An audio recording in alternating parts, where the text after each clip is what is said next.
Gayatri college Sanchore के online class में आप सभी विद्यार्थियों का स्वागत है। बीए सेकेंड ईयर राजनीति विज्ञान विषय के अंतर्गत हम हमारे प्रतिनिधि राजनीतिक विचारक जॉन स्टुअर्ट मिल का अध्ययन कर रहे हैं। पिछली कक्षा में हमने उनके तथ्यात्मक जानकारी, उनके जीवन परिचय, उनकी अध्ययन पद्धतियाँ, उनकी रचनाओं, उनके पत्र पत्रिकाओं के बारे में हमने अध्ययन किया। आज हमने उनके प्रमुख विचार, स्वतंत्रता के संबंध में उनके जो विचार हैं उनको समझेंगे, उनके विचारों पर प्रकाश डालेंगे। देखिए,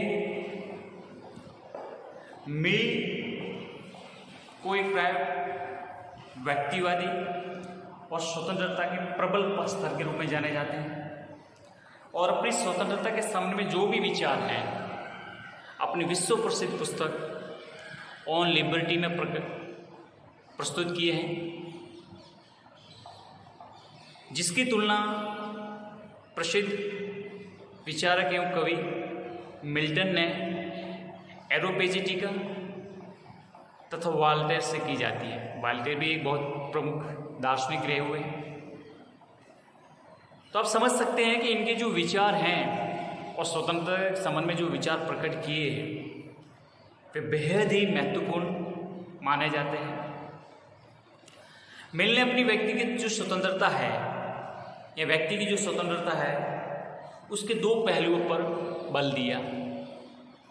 एक है विचार की स्वतंत्रता, दूसरी है कार्य की स्वतंत्रता। विचार की स्वतंत्रता, इसके संबंध में मिल कहते हैं कि मैं प्राय विचार स्वतंत्रता का प्रबल समर्थक हूं।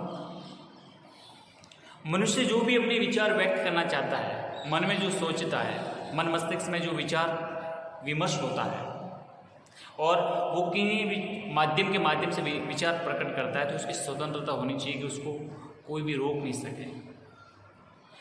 इसके लिए वो सत्य पर सबसे अधिक बल देते हैं। वे कहते हैं कि सत्य हमेशा सत्य रहता है, सत्य अटल रहता है और सत्य को आप बदल नहीं सकते। प्रारंभ में सत्य है, अंत में सत्य रहेगा। सत्य को केवल अपन जानना चाहे तो तर्क वितर्क के माध्यम से ही जान सकते हैं और इन विचारों के संघर्ष में जीत हमेशा सत्य की होती है कि सत्य को अगर जानना ही है तो तर्क वितर्क के माध्यम से जान सकते हैं और जब इन विचारों का अलग अलग विचारों का जब संघर्ष होगा तो उसमें जीत हमेशा किसकी होगी? सत्य की होगी। अतः प्रत्येक व्यक्ति को विचार व अभिव्यक्ति की स्वतंत्रता प्राप्त होनी ही चाहिए। जो भी व्यक्ति, आप सोचो कि आप अपने मस्तिष्क पे कोई नियंत्रण कर लें, आप कुछ बोल नहीं पाओगे, आप कुछ सोच नहीं पाओगे, आपकी थिंकिंग पावर बिल्कुल शून्य कर दी जाए, तो सोचो किस प्रकार से जीवन, आप इंसान हो कि पशु हो, पता नहीं कर पाओगे। इसलिए व्यक्ति के विचारशील प्राणी है, बुद्धिजीवी प्राणी है, इसलिए उसको विचार और अभिव्यक्ति की स्वतंत्रता प्राप्त होनी ही चाहिए और राज्य के द्वारा इस पर किसी प्रकार का दमन नहीं करना चाहिए। किसी भी प्रकार से व्यक्ति की स्वतंत्रता पर राज्य दमन नहीं करेगा। किसी विचार का दमन मतलब सत्य का दमन है। समझ सकते हो इस बात को कितनी पुरजोर ढंग से प्रबल समर्थन दिया है। सत्य के साथ इस स्वतंत्रता को उन्होंने जोड़ा है कि किसी विचार का दमन करना मतलब सत्य का दमन करने जैसा है। मिल कहते हैं कि माना कि किसी व्यक्ति का विचार सत्य भी हो सकता है और मिथ्या भी हो सकती है। मिथ्या मतलब झूठ। किसी व्यक्ति के विचार सत्य भी हो सकता है और मिथ्या भी हो सकती है, तथा यह भी हो सकता है कि आंशिक रूप से सत्य है तो आंशिक रूप से मिथ्या भी हो सकता है। पूर्णतः सत्य भी नहीं हो सकता तो पूर्णतः मिथ्या भी नहीं हो सकता। ठीक है, इसलिए समझना ये जरूरी है कि यदि सत्य मत को रोका जाए तो समाज और अधिकारी वर्ग विश्व को सच्चाई जानने से रोकते हैं। अब सत्य को रोकोगे तो सत्य समाज के सामने आएगा नहीं, अर्थात समाज को और अधिकारी वर्ग जो है विश्व को सच्चाई जानने से रोकते हैं। अगर वह मत मिथ्या है तो भी उस पर रोक लगाना उचित नहीं है। अगर झूठ है उसमें तो भी रोक मत लगाओ। क्यों? क्योंकि सत्य उस मिथ्या का या मिथ्या मत का अंत कर देगा, क्योंकि बात तो निकल कर आनी कोई भी बात। तो अगर वो मिथ्या है, झूठ है, तो वो फिर सत्य के आगे टिक नहीं पाएगा और उस मिथ्या मत का अंत कर देगा। और मिथ्या मत वालों को सच्चाई का पता भी लग जाएगा कि वास्तविकता क्या चीज़ है। इस प्रकार मिथ्या मत का खंडन होने से सत्य और अधिक प्रकाशमान हो जाएगा। ठीक है। मिल कहते हैं कि अगर कोई दावा करे कि समाज को हानि पहुंचाने वाले मतों को रोककर हम जनता का भला कर रहे हैं, तो ये गलत है, क्योंकि जनता स्वयं ही उन मिथ्या मतों को नहीं मानेगी, क्योंकि जनता खुद विचारशील है, उसके पास स्वतंत्रता है, तो वो सब कुछ समझ सकती है। और यदि कोई विचार आज से पूछ सकते हैं तो उस पर प्रतिबंध भी नहीं लगाना चाहिए, क्योंकि कुछ तो उसमें सत्य है ही जो जाना जा सके। इस प्रकार से अपने इस विचार को, विचार की स्वतंत्रता को सत्य के साथ जोड़ते हुए इस बात पर प्रमुखता से बल देते हैं। फिर ये कहते हैं कि सत्य के विभिन्न पक्ष होते हैं और ये विभिन्न पक्ष परस्पर विरोधी नहीं परंतु पूरक होते हैं, कि सत्य के जो भी अलग अलग आयाम है, पक्ष हैं, ये सेगमेंट हैं, ये सभी जो पक्ष हैं परस्पर विरोधी न होकर क्या है, एक दूसरे के पूरक है। मिल सभी व्यक्तियों के साथ साथ संघीय व्यक्तियों के विचार को भी स्वतंत्रता देने की हिमायती है। अब सोचो आप कि जो मस्तिष्क से एकदम परिपक्व हो, शुद्ध मस्तिष्क हो, विकृत नहीं हो, उनको तो स्वतंत्रता देनी है। लेकिन मिल तो यहाँ तक और आगे एक कदम आगे बढ़ते हैं कि जो व्यक्ति दिमाग से संघीय है, संघीय व्यक्तियों को भी स्वतंत्रता देनी चाहिए। मैं इसका पक्षधर हूँ, ऐसा मिल कहते हैं। क्योंकि मिल का कहना है कि जिसे एक जमाने में संघीय समझा गया था, आज भी महान व्यक्ति समझे जाते हैं। इसलिए आप कहो कि नहीं तो संघीय व्यक्ति, इसको स्वतंत्रता नहीं दी जाए, ये अपना नुकसान कर सकता है। बोले ऐसा नहीं है कि किसी इतिहास कहता है कि किसी एक जमाने में किसी को संघीय माना जाता था, वो आज महान व्यक्तित्व के रूप में जाने जाते हैं, जैसे सुकरात है, ईसा मसीह है। ऐसे सैकड़ों उदाहरण हैं जिसके संबंध में कहते हैं कि इस प्राय जब जीवित थे तब इनको लोग संघीय कहते थे, लेकिन आज इनको बहुत बड़ा मान व्यक्तित्व के तौर पे याद किया जाता है। इस संबंध में मिल कहते हैं कि 10 संघीय व्यक्तियों में से 9 निरर्थक बुद्धू हो सकते हैं, कि अगर 10 संघीय व्यक्ति हैं उसमें से 9 निरर्थक बुद्धू हो सकते हैं, लेकिन 10वां व्यक्ति मानव जाति के लिए इतना लाभदायक हो सकता है कि जितने अनेक साधारण व्यक्ति मिलकर भी नहीं हो सकते। सोचो आप। ठीक है। तो इसलिए कहते हैं कि मैं नहीं कहता हूँ कि सभी संघीय व्यक्ति सब एक जैसे बुद्धिजीवी हैं या बहुत महान व्यक्तित्व होंगे, ऐसा नहीं है। 10 अगर संघीय व्यक्ति हैं तो 9 निरर्थक हो सकते हैं, लेकिन एक इतना महान हो सकता है कि जितने हम सब अनेक साधारण व्यक्ति मिलकर भी नहीं हो सकते। इतना उसका महत्वपूर्ण स्थान होता है। इसलिए भी व्यक्ति की स्वतंत्रता की रक्षा, व्यक्ति की स्वतंत्रता की रक्षा न केवल राज्य से अपितु समाज और बहुमत और परंपराओं के दबाव से भी करना चाहते हैं। मिल व्यक्ति की स्वतंत्रता की रक्षा न केवल राज्य से अपितु समाज, बहुमत और परंपराओं के दबाव से भी वो करना चाहते थे। इसलिए इस संबंध में सेबाई लिखते हैं, सेबाई ने लिखा है कि मिल को ये डर था कि स्वतंत्रता के लिए सबसे बड़ा खतरा सरकार से नहीं आता, परंतु ऐसे बहुमत की ओर से आता है जो नवीन विचारों के प्रति असहिष्णु होता है, जो विरोधी अल्पसंख्यकों को संदेह की दृष्टि से देखता है और जो अपनी संख्या की जोर से उन्हें दबा देना चाहता है। ठीक है, ये अपना सेबाइन का विचार था। इसलिए मिल का विचार है कि बहुमत सदैव अच्छा नहीं रहता, बहुमत के द्वारा अल्पमत का दमन नहीं किया जाना चाहिए, नहीं शासन को दमन का अधिकार हो। इसलिए हमेशा कहते हैं कि बहुमत को, ज़्यादा बहुमत वाला शासन अच्छा नहीं रहता है। कारण ये रहता है कि बहुमत के दबाव में अल्पमत का दबाव या दमन जो होता है वो ऐसा नहीं होना चाहिए, और नहीं शासन को किसी प्रकार के दमन का अधिकार भी होना चाहिए।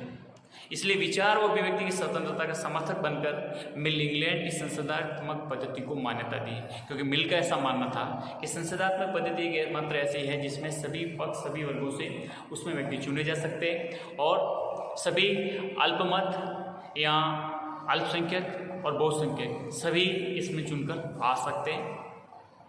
ठीक है, तो ये था इनका विचार स्वतंत्रता के संबंध में विचार। दूसरा है उनका विचार कार्य स्वतंत्रता। देखिए, मिल के अनुसार कार्य स्वतंत्रता में व्यक्ति का व्यक्तित्व प्रकट होता है। आप क्या कर रहे हो, आपके कार्य करने से आपके व्यक्तित्व का आभास होता है, आपका व्यक्तित्व प्रकट होता है और ये उसकी आत्मोन्नति का मार्ग है। हमारे कार्यों का प्रभाव समाज के अन्य व्यक्तियों के जीवन पर पड़ता है। मिल ने मानव कार्यों को दो भागों में विभाजित किया है, एक स्व विषयक, दूसरा पर विषयक। देखिए, पहले समझते हैं स्व विषयक। स्व विषयक में वो कार्य आते हैं जिनका संबंध व्यक्ति के व्यक्तिगत जीवन से होता है, व्यक्ति के व्यक्तिगत जीवन से होता है। जैसे वो क्या पहन रहा है, क्या खा रहा है, क्या उसका आचार विचार है, जो भी उसके व्यक्ति के जीवन से संबंधित जो कार्य होते हैं वो स्व विषयक से संबंधित आते हैं। मिल इन कार्यों में व्यक्ति को पूर्ण स्वतंत्रता प्रदान करने की बात करते हैं कि व्यक्ति के जीवन में जो कुछ कर रहा है और उस कार्य से किसी अन्य व्यक्ति पर किसी प्रकार का कोई प्रभाव नहीं पड़ता है, तो फिर उसको पूरी स्वतंत्रता है कि वो जो चाहे जैसा कर सके। क्योंकि वो क्या खाना खा रहा है उसका अन्य पर प्रभाव नहीं पड़ रहा है, वो क्या पहन रहा है उसका अन्य पर प्रभाव नहीं पड़ रहा है, वो खुद अपने व्यक्तिगत जीवन में ही उसकी सब कुछ ये अपनी स्वतंत्रता को उपभोग कर रहा है। इसलिए मिल कहते हैं कि यदि व्यक्ति अपने घर में जुआ खेलता है या मद्यपान करता है और यदि उस कार्य का प्रभाव समाज पर नहीं पड़ता, तो व्यक्ति को ऐसा कार्य करने का पूरा अधिकार होना चाहिए। उसमें राज्य और समाज को किसी प्रकार का हस्तक्षेप नहीं करना चाहिए। अब ये पूरी तरह से देखो भी कहाँ तक सही है, कहाँ तक नहीं है। जुआ खेलने से परिवार के स्वास्थ्य पर क्या प्रभाव पड़ता है ये हम सब जानते हैं, पर मिल का ऐसा मानना है कि यदि कोई व्यक्ति अपने घर के अंदर, अपने घर की चार दीवारी में बंद रहकर कोई काम करता है, उसका किसी प्रकार से पड़ोसी पर या समाज पर या किसी अन्य व्यक्ति पर प्रभाव नहीं पड़ता है, तो करना चाहिए।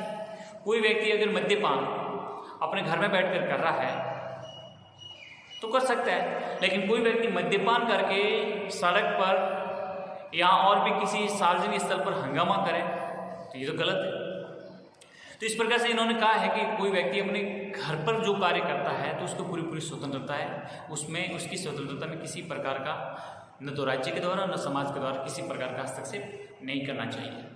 ठीक है, तो ये होगी स्व विषयक स्वतंत्रता। दूसरी है पर विषयक स्वतंत्रता। देखिए, इसमें वे कार्य आते हैं जिनका प्रभाव समाज के अन्य व्यक्तियों पर पड़ता है।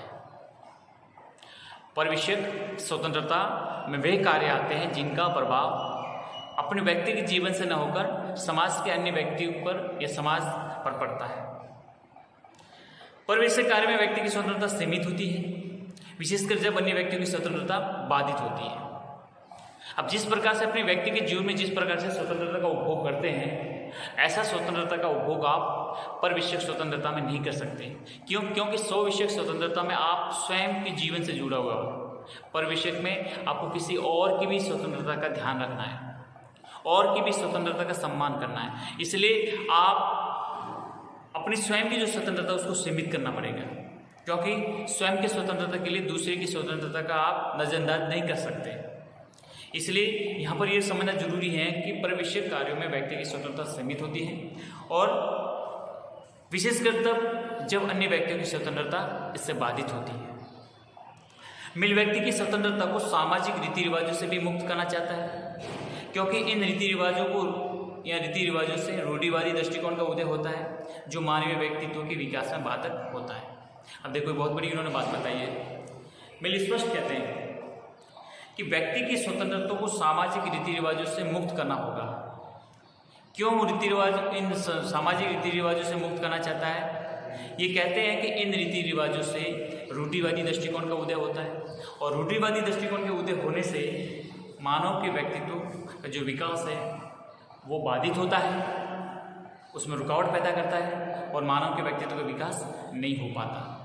ठीक है, इसलिए मिल कहते हैं कि वह एकमात्र उद्देश्य जिसके लिए व्यक्तिगत या सामूहिक रूप से मानव जाति को अधिकार प्राप्त है कि वे अपने किसी सदस्य की स्वतंत्रता में हस्तक्षेप कर सके।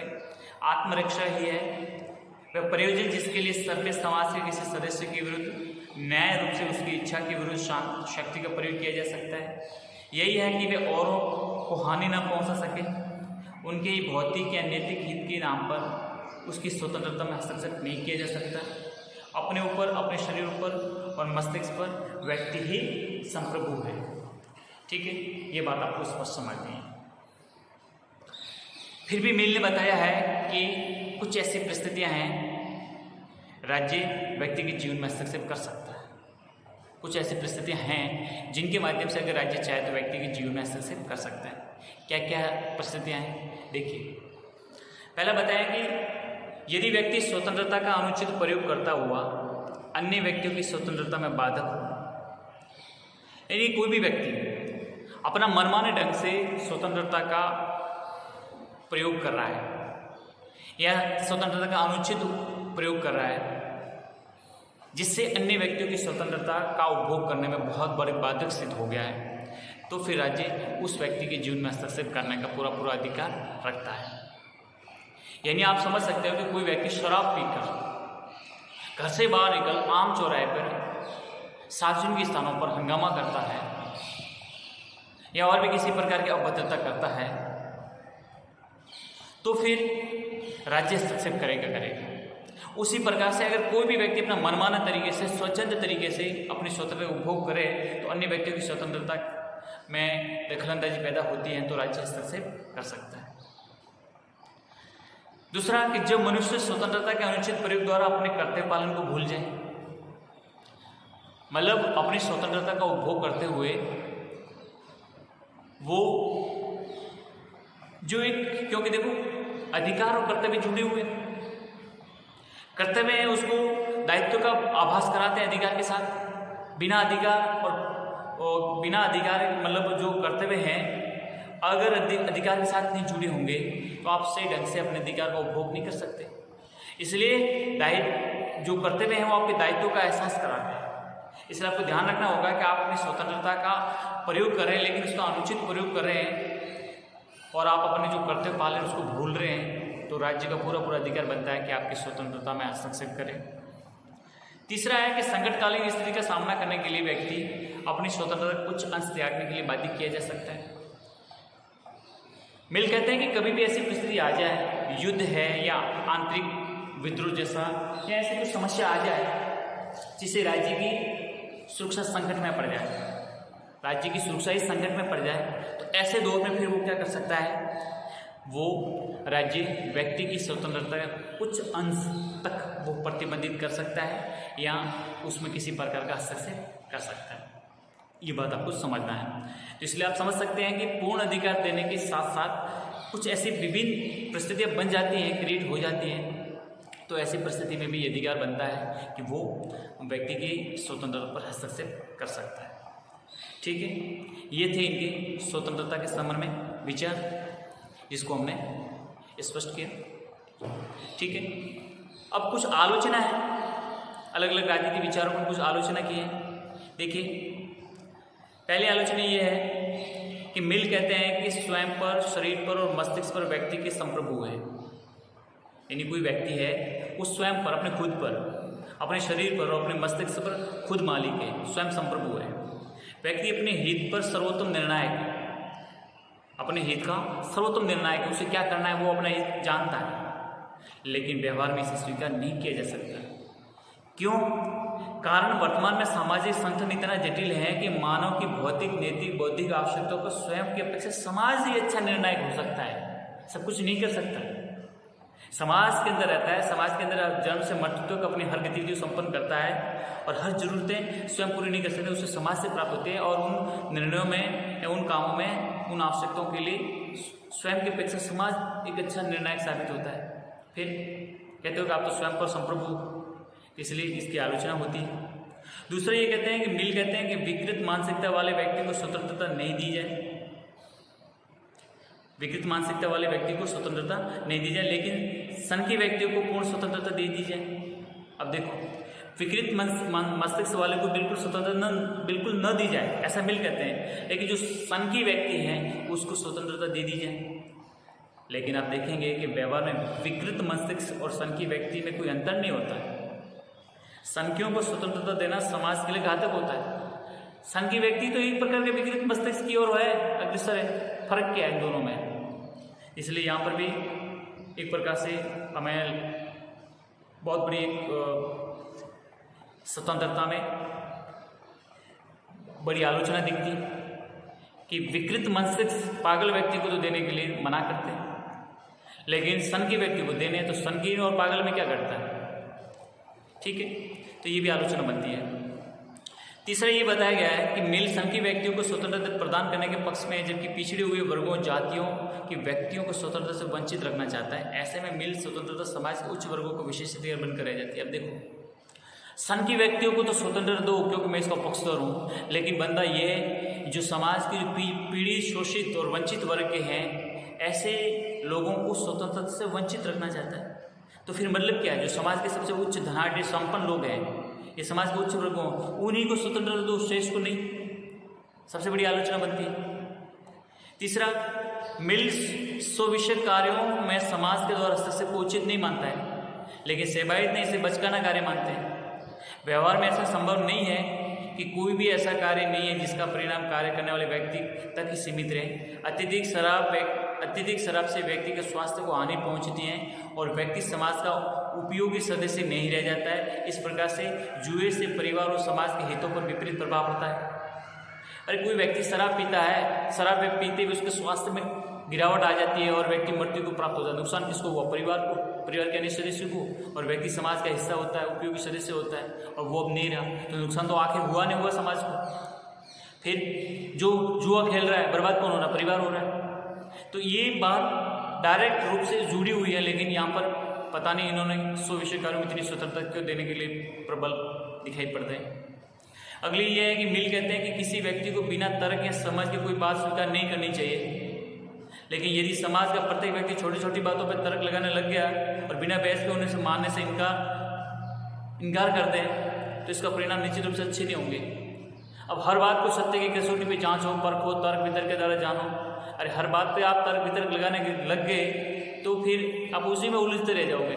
समाज का कभी भला नहीं होगा और समाज के लिए इसके परिणाम अच्छे भी नहीं होते। फिर अगली कि मिल राज्य को आवश्यक बुराई मानता है, लेकिन आज राज्य मानवीय व्यक्तित्व के विकास में सहायक और जन कल्याणकारी संस्था है। ये तो व्यक्तिवादी है। राज्य को बहुत सीमित क्षेत्र में इस हस्तक्षेप को स्वीकार करते हैं, लेकिन अगर बुराई होता राज्य आज तक राज्य समाप्त हो जाता है, तो फिर राज्य रखा क्यों आज तक हमने? इसलिए ये केवल एक इनका ही विचार है, इसको सर्वमान्य नहीं मान सकते, क्योंकि आज राज्य की वजह से हमारा व्यक्तित्व का विकास हुआ है और हम जन कल्याणकारी दिशा की तरफ बढ़ रहे हैं।